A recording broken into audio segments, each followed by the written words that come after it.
any undrafted success story in the NFL should be remembered as one. The earlier you're picked, the longer the leash you have to remain on the team. And if you're picked in the later of the 7 rounds or go undrafted entirely, well then teams have all the more reason to cut you no matter how many times you screw up. So outliers should be celebrated as the outliers. And that is where our protagonist, former Dallas Cowboys quarterback Tony Romo, comes in. Romo's Cowboys tenure will be one that is exciting, heartbreaking, brilliant, polarizing, was and is frequently misunderstood. It was also must-see TV. Tony Romo was a legendary college quarterback at Eastern Illinois, an FCS school home to several famous NFL names. He was the first Panthers player to have his jersey retired and was inducted into the College Football Hall of Fame in 2021. Romo nevertheless went undrafted in 2003, but fellow Panthers alumni and coaches Mike Shanahan and Sean Payton expressed heavy interest in him. He decided to join the Cowboys with Payton, their assistant coach, and stuck around in the QB room, surviving a near release from the team in 2004 when starter Quincy Carter was suddenly cut following multiple failed drug tests. Times were desperate for Cowboys owner Jerry Jones in 2006 to find Dallas the franchise quarterback. From 2000 to 2005, they had 10 different starting quarterbacks, one of whom was a former third baseman for the Yankees. But when Sean Payton, now the head coach of the New Orleans Saints, offered a third-round pick for Romo, Jones wouldn't budge from a second-round exchange. Perhaps he knew what was coming. Veteran Drew Bledsoe was the Cowboys' starting quarterback for the beginning of 2006 until streaky play and a 3-3 start led to a benching in favor of Romo. Head coach Bill Parcells wasn't deterred by a 3-interception performance from Romo against the Giants. His conscience was clear. That predated number 9's first career start in Week 8 against the Carolina Panthers, a 35-14 win where the Cowboys dominated so badly that head coach John Fox actually apologized to Panthers ticket holders because of it. In Week 9 against the Washington Redskins, Romo led what was going to be a clutch game-winning drive when Mike Vanderjagt's 35-yard game-winning attempt was blocked with 6 seconds left. The Skins received a free kick with no time left off a face mask penalty from the same play and won on a walk-off field goal of their own. But the loss was soon followed by a 4-game winning streak, including a Week 11 stunner where they knocked off the last unbeaten team in the Indianapolis Colts. The following week, Romo had his finest game yet, throwing for over 300 yards and 5 touchdowns in a blowout 38-10 win over Tampa Bay. The Cowboys had a little skid toward the end to finish at 9-7, but it was good enough to earn a postseason spot and a Pro Bowl nod for Romo. His 4th-ranked scoring offense featured Hall of Fame receiver Terrell Owens, future Hall of Fame tight end Jason Witten, 1,000-yard receiver Terry Glenn, and 1,000-yard rusher Julius Jones. Fans had all the reason to believe this team could do something special in the playoffs, and against the reigning NFC champion Seattle Seahawks, they went down to the wire in a duel to remember.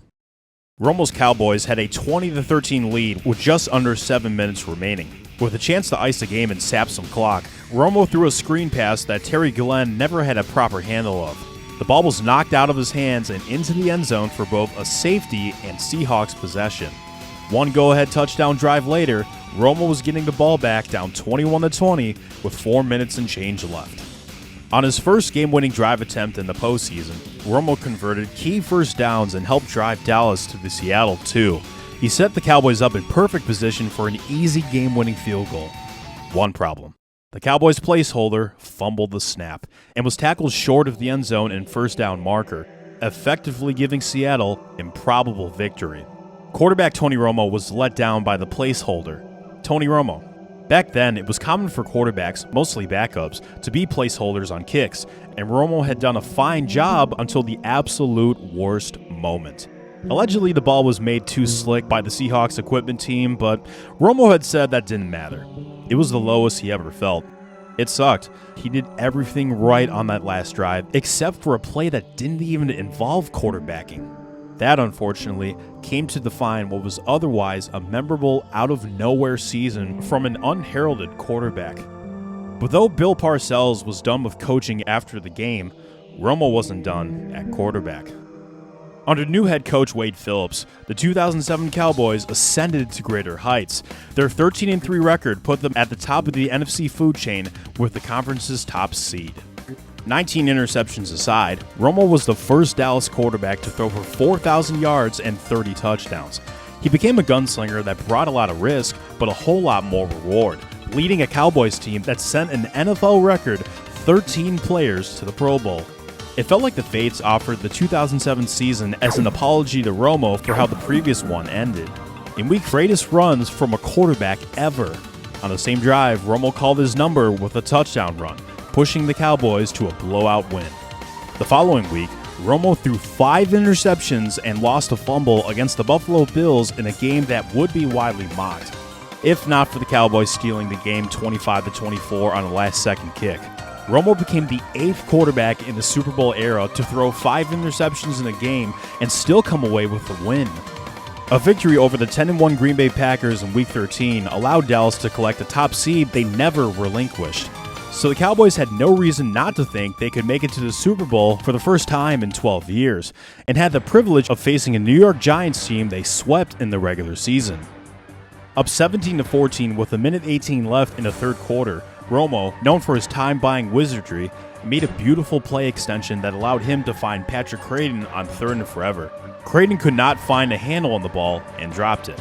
The Giants took little time to formulate a touchdown drive, taking the lead 21-17. From here, the scoring stalled until the Cowboys' defense forced a stop with less than 2 minutes remaining. The Giants' outstanding defense put pressure on Romo all day, and certainly put pressure on him on this 3rd and short. But Romo yet again improvised with a nifty flip pass to Jason Witten for 18 yards. With 21 seconds left from the Giants' 23, Romo fired a deep sideline shot to Crayton that sailed over his head, but replays showed Crayton inexplicably stopping his route at one point. Had he kept going, this likely would have been a go-ahead touchdown. But it wasn't. On the ensuing 4th down, Romo's desperation heave to the end zone was picked off, allowing the Giants to move on and eventually win the Super Bowl. One of the best seasons in team history ended the same way every Cowboys season since 1996 had. No tickets to the big dance. Blame went towards Romo for his play, for not willing Crayton into running a better route, for his personal life.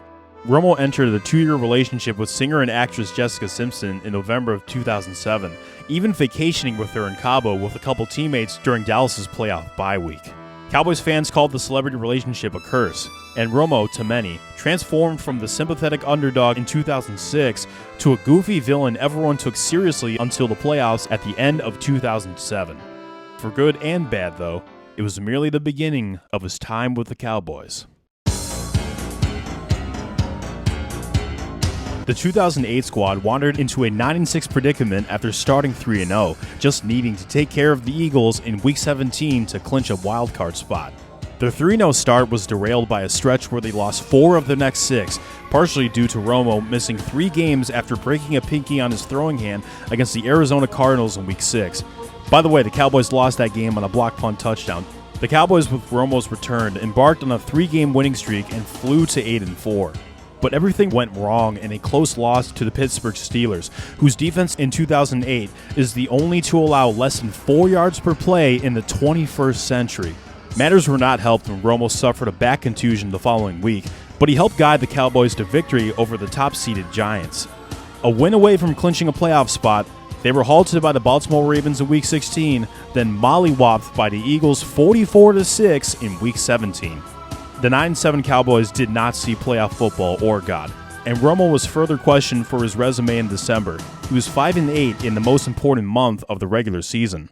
Furthermore, there was friction between Romo and star receiver Terrell Owens, who went from emotionally defending Romo after the 2007 playoffs to completely losing respect for his quarterback by the end of his tenure. So, the Cowboys cut him after 2008, needing a quick replacement that was a little less of a hothead. Please welcome to the program, Miles Austin. Austin was sensational, reaching over 1,300 yards receiving with 11 touchdowns. That will be important for Dallas in 2009. The 2009 Cowboys were 8-3 before losing back-to-back December games to find themselves at 8-5, again staring down the barrel of another late-season collapse. In fairness, Romo's December play was pretty shoddy from 2006 to 2008. He threw 14 touchdowns to 19 interceptions and had a subpar passer rating of 71.9. If anything was going to change for the 2009 Cowboys, Romo had to improve his play right here, right now. Fortunately, that's exactly what happened. In December of 2009, Romo threw for 7 touchdowns, 1 interception, and a passer rating of 104. This helped the Cowboys to win their last 3 games to secure the NFC East title. A season-saving upset over the 13-0 Saints at the Superdome lit a fire under a team that had struggled to close the year and turned them into the exact opposite of that. The second-ranked defense, led by Hall of Fame outside linebacker DeMarcus Ware, pitched rare back-to-back shutouts to end the regular season, catapulting Dallas to an 11-5 finish. Romo was also beginning to evolve as a quarterback. He threw just 9 interceptions, only trailing 2 former Packers Hall of Fame quarterbacks with a 1.6 interception percentage. Romo took every snap for the Cowboys offense in 2009. Not even franchise greats like Roger Staubach and Troy Aikman did that once. He'd even gone back to placeholder in the Saints game. That's how many snaps he took. It was then time for Romo to check off another side quest and win his first playoff game. The Cowboys clinched the NFC East in the Week 17 shutout of the Philadelphia Eagles at home, the exact location for next week's wildcard game against their new opponent, the Philadelphia Eagles. In the second quarter, Romo threw a pretty ugly interception in Cowboys territory, but upon further review, the officials saw enough evidence to overturn the call. The second chance allowed the Cowboys offense to score an impossible 27 second quarter points, and the Eagles never came close again. Romo earned his first playoff win, the team's first since 1996. What a relief for a guy that desperately needed one of those. The victorious Cowboys traveled to Minnesota to face a 12-4 Vikings team that would kill him, revive him, then kill him again. Romo coughed up the ball 3 times, losing 2, and the Vikings defense feasted on him to the tune of 6 sacks. When the Cowboys defense didn't show up either, Minnesota went on to thrash the Cowboys 34-3. A terrific season from Romo once again was met with media skeptics. Is this a guy that can lead you to the Super Bowl, or is he just a guy that puts up crazy numbers until the postseason? Neither of those questions would be answered in 2010. Romo's season ended early in Week 7 against the Giants with a broken left clavicle, and Wade Phillips was canned after starting 1-7 in a rare Jerry Jones mid-season firing. In Phillips' place stepped interim coach Jason Garrett, the team's offensive coordinator since 2007 and assistant coach since 2008. Garrett will be a punching bag in the NFL community for coaching reasons and an overall pretty square personality. But at this time, he was a key architect of an explosive Cowboys offense, and his promotion as interim head coach ignited a spark the franchise had not gotten all season under Phillips. After a blowout 45-7 loss to the Packers, Jason Garrett's first response as interim coach was to uninstall the quit in the Cowboys, who took on the 12.5 favorite Giants in New Jersey the following week and kicked them to the curb 33-20. Garrett did the impossible. He took a team that started 1-7 and, well, obviously they didn't make the playoffs, but they won 5 of their last 8 to finish 6-10, putting up at least 26 points in all but the final game of that stretch, which was also a win. It was enough to grant Garrett the full-time head coaching gig, one he'd hang on to for the entire 2010s. And as it turns out, the 2011 season would unveil a new chapter and turning point for both Romo and the Cowboys franchise. In a Week 1 road opener against the New York Jets, the Cowboys blew a 24-10 fourth quarter lead, losing in the waning seconds on a walk-off field goal. Romo, sadly, was a culprit. With 9 minutes left from the Jets' 2, the Cowboys had an opportunity to retake a 2-score lead when Romo rushed up the middle and fumbled the football. In his defense, Jets quarterback Mark Sanchez did the exact same several plays later after a fumble of his own. After a Cowboys 3-and-out, the Jets blocked the resulting punt, returning it the opposite way for a game-tying touchdown. Romo gave the ball back 2 drives later to the Jets on a ghastly interception. Yeah, that's right, I'm breaking out the dictionary. That the Jets took advantage of with the aforementioned game-winning field goal. You know the drill. Romo was again criticized for his inability to come through in the clutch and allowed the opponent to crawl back into the game. And in the adjacent Week 2 game against the 49ers, Romo exited with a broken rib and punctured lung. Perhaps this was the beginning of the end for a quarterback who was a great story and franchise quarterback for a few years, and one with an unclutched narrative he could never shake off. But what looked like the death of Tony Romo turned into a complete rebirth. Romo came back in with the Cowboys trailing 24-14 and renewed life into them. A needle-threading touchdown to Miles Austin was followed by a game-tying field goal drive to force overtime. On Romo's very first pass after a Cowboys stop, he found undrafted receiver Jesse Holley, a former security guard who never will score a touchdown in the NFL, and gave him the opportunity of a lifetime. Holley ran this rainbow 77 yards down to the San Francisco 1, overwhelmed and overjoyed on what he had done to give the Cowboys an easy pitch-and-catch field goal attempt. That's exactly what kicker Dan Bailey did, finishing a remarkable come-from-behind victory that was one of many for the Tony Romo Cowboys in the years to come. They wouldn't have to wait more than a week for the next one when a battered Romo prevailed against a Redskins team that applied the pressure all night. A 30-yard pass play on 3rd and 21 to star receiver Dez Bryant set up a go-ahead field goal, the game-winning one. In Week 4 against the Detroit Lions, it was a tale of two Tony Romos. One struggled and threw 2 pick sixes while leading the game, and the other played in the first half. Up 27-3 in the third, the Cowboys elected to keep throwing the ball, resulting in the pick sixes of consequence. The Lions smelled blood and came away triumphant 34-30. As Romo was wearing a protective vest to help heal his previous injuries, he had 7 interceptions through 7 games. But something happened in his last 9.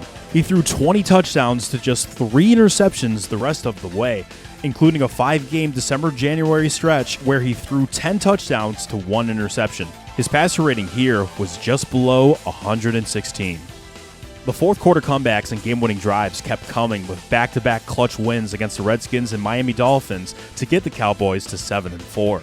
But although Romo was playing terrific late-season football, the rest of his team did not. Romo led a clock-trimming drive in Week 13 against the Cardinals that saw Dan Bailey kick the game-winning field goal. That was after Jason Garrett used a timeout that iced his own kicker when the special teams coach begged him to do so. Oops. On Bailey's next try, the kick came up short, and the Cardinals prevailed in overtime. Next week against the Giants, Romo threw for over 300 yards, 4 touchdowns, and no interceptions as Dallas led 34-22 with 5:41 left. But the Cowboys defense gave up 2 free touchdowns, and Dan Bailey's game-tying 47-yarder was blocked as time expired. A relatively easy win against the Buccaneers was followed by a shattering loss to the Eagles that saw Romo leave the game after 2 pass attempts, thanks to receiving a bruise to his throwing hand, preventing him from gripping the football or taking a snap. But he would play the following week in the winner-take-all division matchup against the Giants. For a quarterback who had dealt with hurt ribs, a punctured lung, and a bruised throwing hand, he played well enough and helped keep the game close in the fourth quarter. But it wasn't enough. The Giants scored 10 unanswered and took the game, the division, and another Super Bowl in due time. Romo, for his part, had a fantastic season despite the injuries, throwing for over 4,000 yards, 31 touchdowns, and just 10 interceptions with the 4th highest passer rating of any quarterback that year. And he did it without individually falling off in the month of December, while seemingly adding the clutch gene to his arsenal. But that didn't matter to most people without a playoff appearance, so in 2012, it was back to square one. Romo went from taking exceptional care of the football in 2011 to throwing a league-leading 19 interceptions in 2012. This includes a horrendous 5-interception performance against the Chicago Bears in Week 4 and a less horrendous 4-interception performance against the Giants in Week 8. Romo was also on a Cowboys team that just wasn't very good and just wasn't very lucky. In a Week 2 stomping by the Legion of Boom Seahawks defense, Romo found himself trailing 10-0 before even throwing his 3rd pass attempt.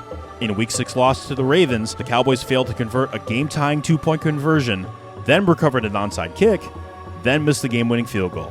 In a Week 8 loss to the Giants, Romo shook off his 4-interception performance and found Dez Bryant in the end zone for what was initially ruled a game-winning touchdown. On closer inspection, the receiver had a hand on the out-of-bounds marker in the back of the end zone in the worst overturned call of Dez Bryant's career. But remember what I said about Romo finding that so-called clutch gene in 2011? Like Link in the Master Sword, he found it again in 2012. After starting 3-5, the Cowboys won their next 2 games to get back to the 500 mark, crushing the Eagles in Week 10 and beating the mighty 2-7 Cleveland Browns in overtime.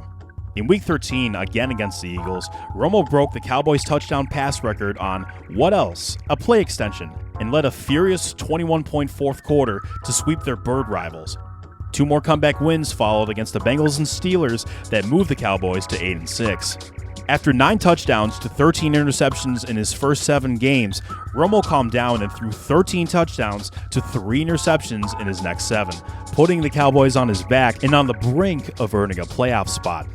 In Week 16 against the Saints, Romo delivered again, throwing for 416 yards, 4 touchdowns, and no picks. But it was another letdown game by the defense, and the Cowboys lost in overtime 34-31. But they still had a shot to win the NFC East, once again needing a Week 17 divisional contest to make this happen. This time their opponent was a 9-6 Redskins team that had won 6 straight. The turnover problems absent in Romo's last 8 games came back to bite him as he threw 2 in the first quarter.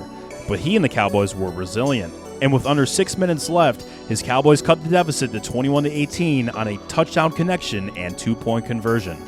The Cowboys' next drive needed one more stop, and one more stop they got.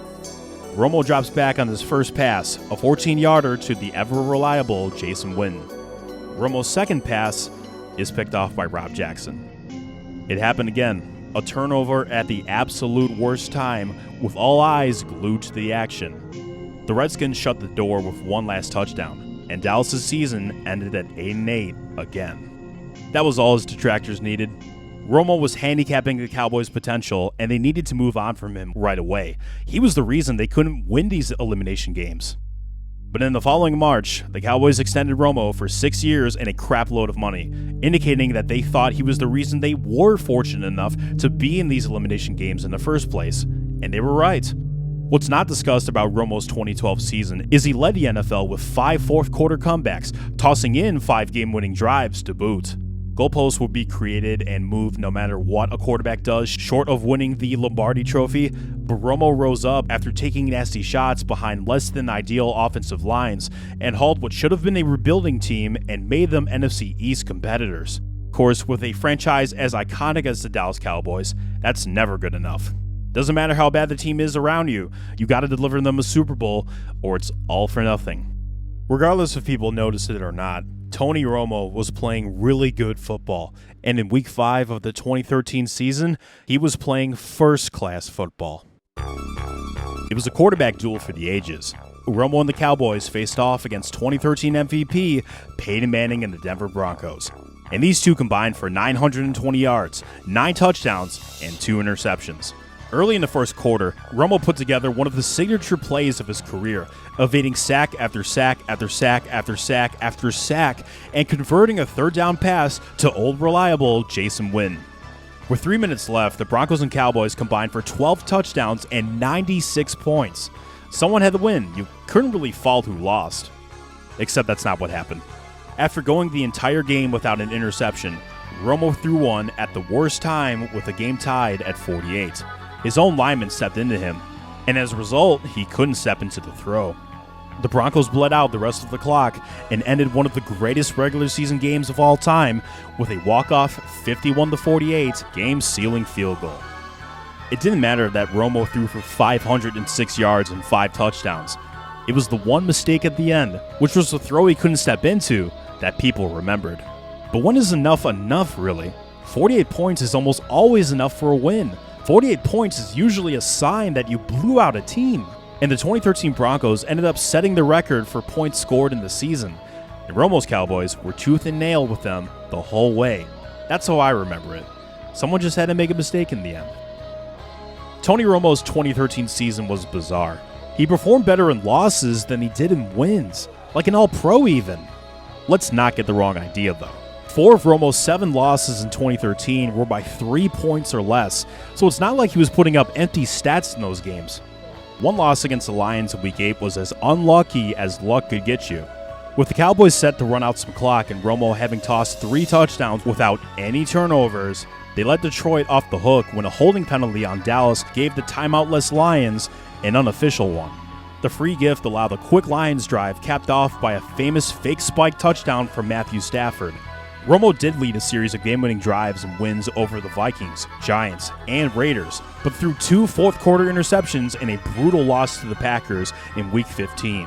This leads me into the 2013 Cowboys' Achilles heel, its defense. Before Romo threw those fourth-quarter picks, the defense already evaporated what was a 26-3 Cowboys lead. One might say this was one of the worst defenses in NFL history. They were dead last in yards allowed that year, and allowed the third most from any team at the time.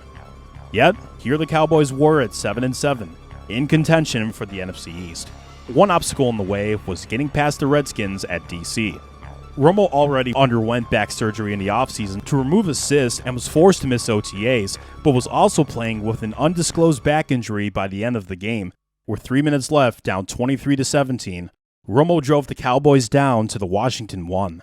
On third down, the normally excellent DeMarco Murray made a mistake by running backward, losing 9 yards to set up a 4th and goal from the 10. With 1:16 left to decide Dallas' season, Romo had to respond. As he took the snap, this is how he responded. Time for Romo. Steps up, throws. Murray has it! Touchdown! It was redemption for DeMarco Murray as well as Tony Romo. The NFL was watching, and they answered. The Cowboys hung on 24-23, their NFC East hopes still intact.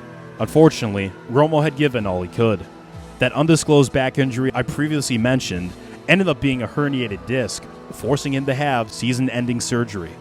Just as he did in the prior 2 trials, he put his team in position to clinch the division. They just had to play on without him.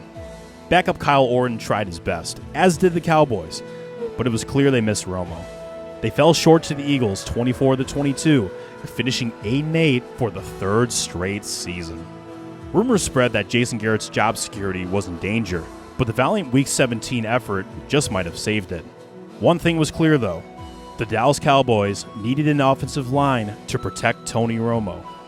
Jerry Jones had other thoughts, and in the first round of the 2014 NFL Draft, the Cowboys' pick came down to 2 choices.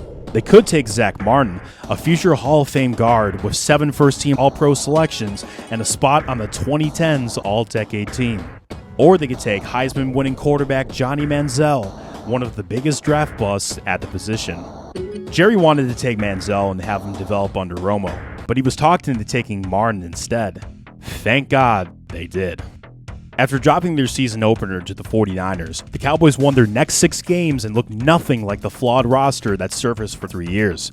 After another injury to Romo cost them to drop their next 2 games, they then won 6 of their last 7 to finish 12-4 and secure first place in the NFC East.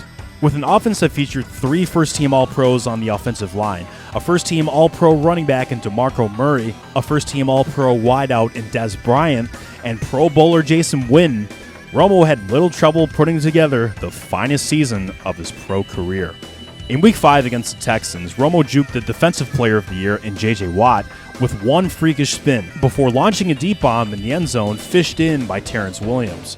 Watt's mentioned with Romo many times over the years that Cowboys fans constantly send him this clip anytime the Texans do anything.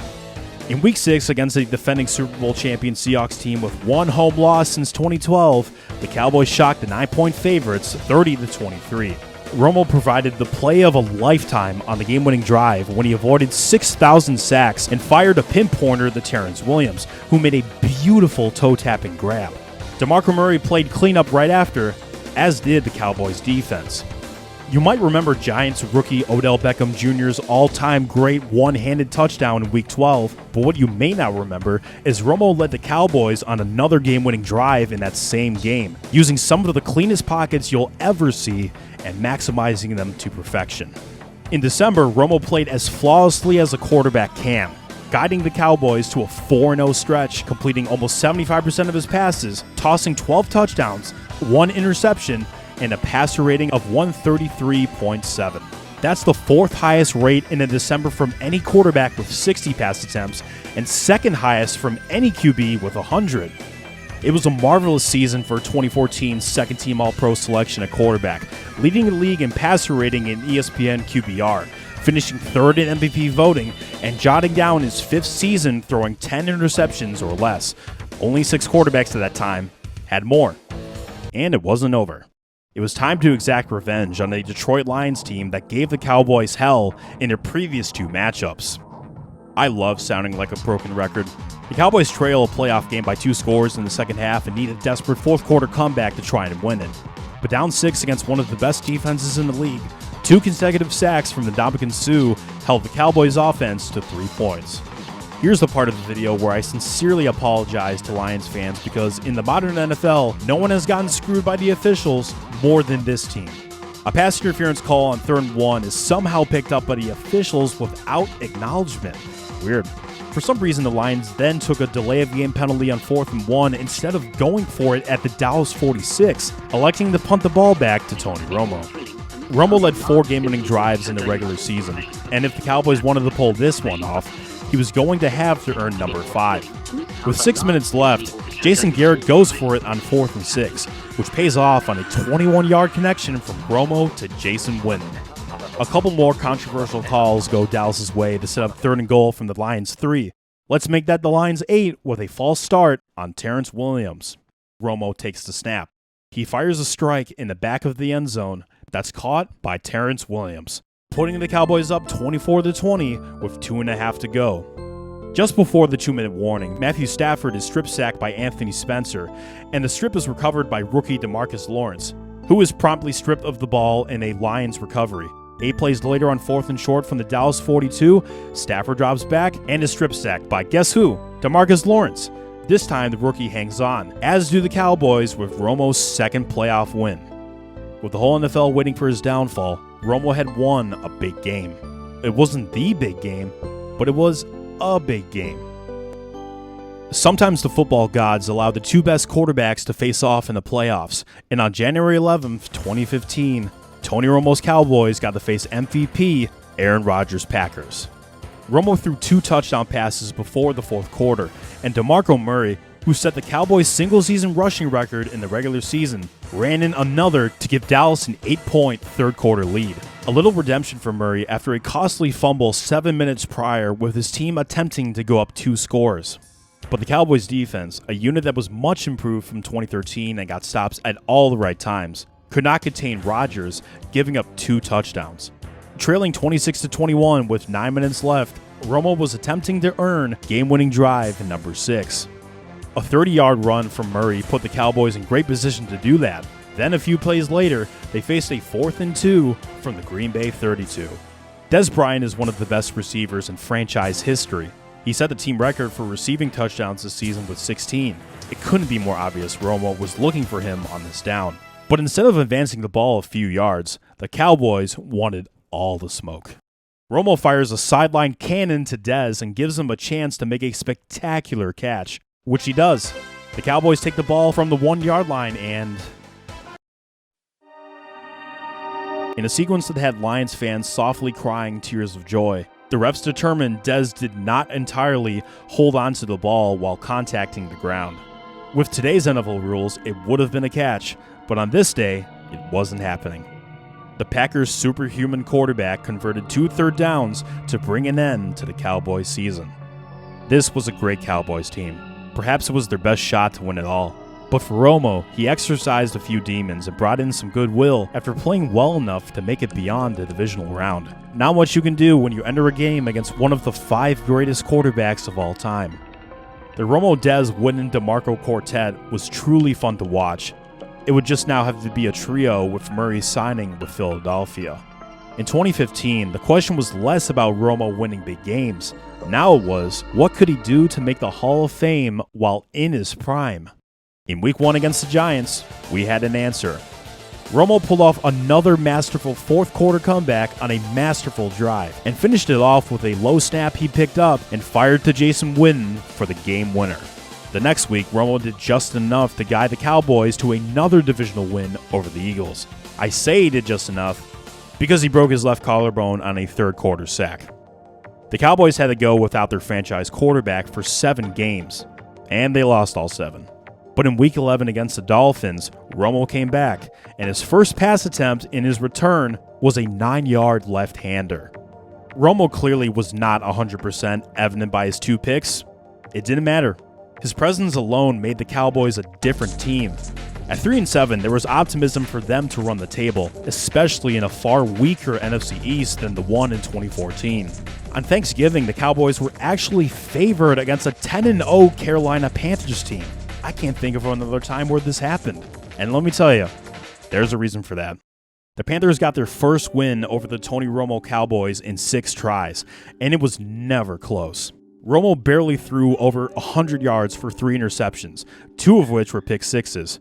If he wasn't looking rusty in Miami, he clearly was now. At the end of the third quarter, a sack re-injured Romo's shoulder, officially putting an end to his season and his team's.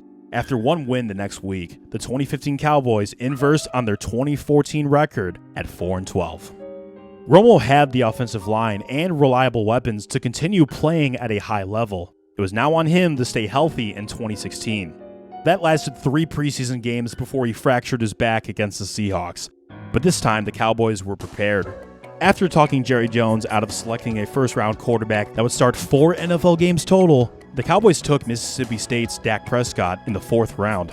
Much like Romo's sudden 2006 ascent into stardom, Prescott rose into that same role and guided the Cowboys into an amazing 13-3 season. Jones promised Romo would return to his starting role once his back healed, but Prescott kept playing well, and Romo never started the game in 2016. It would have been easy for him to remain bitter at the team and at Prescott, but he never was. He knew what it was like to be that incredible story from thin air, and he turned into a mentor for his rookie companion, who credits Romo for helping him develop into that season's Offensive Rookie of the Year.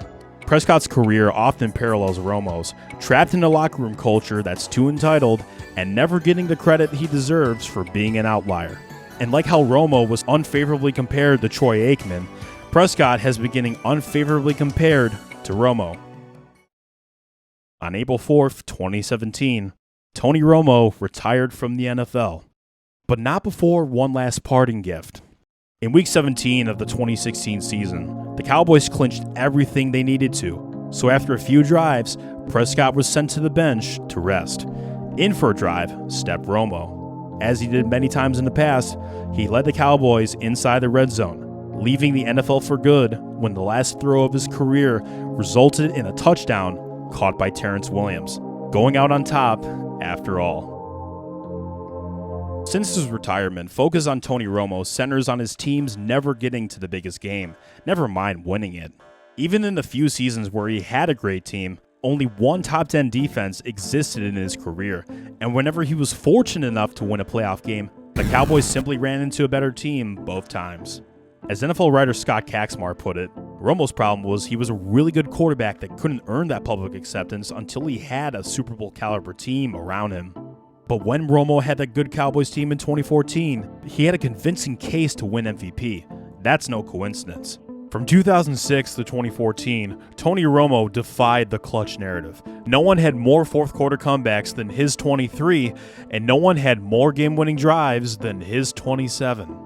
And his win percentage in clutch opportunities was higher than both Drew Brees and Aaron Rodgers.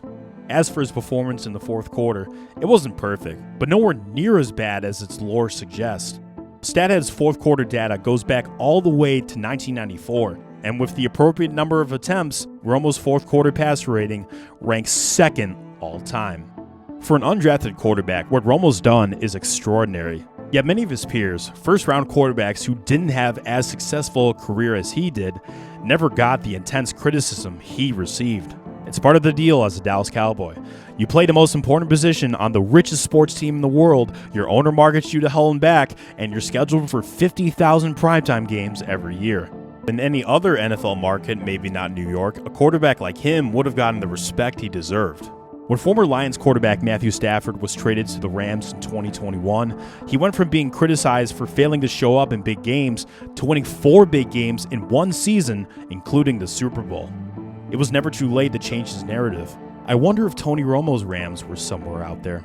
But despite all the slander he took for failing to win those Week 17 de facto playoff games, Tony Romo had a winning record against all 3 NFC East teams. For an undrafted QB to do that, that's pretty special. Undrafted quarterbacks are supposed to have a shorter leash than the early round dogs, but Romo was always far more talented than the average undrafted free agent. His mobility and playmaking were invaluable to the Cowboys for many years. He was a great deep passer, and his 97.1 career passer rating was the 4th highest of any player at his retirement, 12th all-time now. Romo proved all his doubters wrong and became not just a capable starting quarterback, but a top 10, sometimes top 5 starting quarterback, staying at that level for about 10 years. Cowboys or not, something like that from an undrafted quarterback has to be celebrated. And even if you never thought much of him as a franchise guy, you gotta admit, he and his team always put on a show.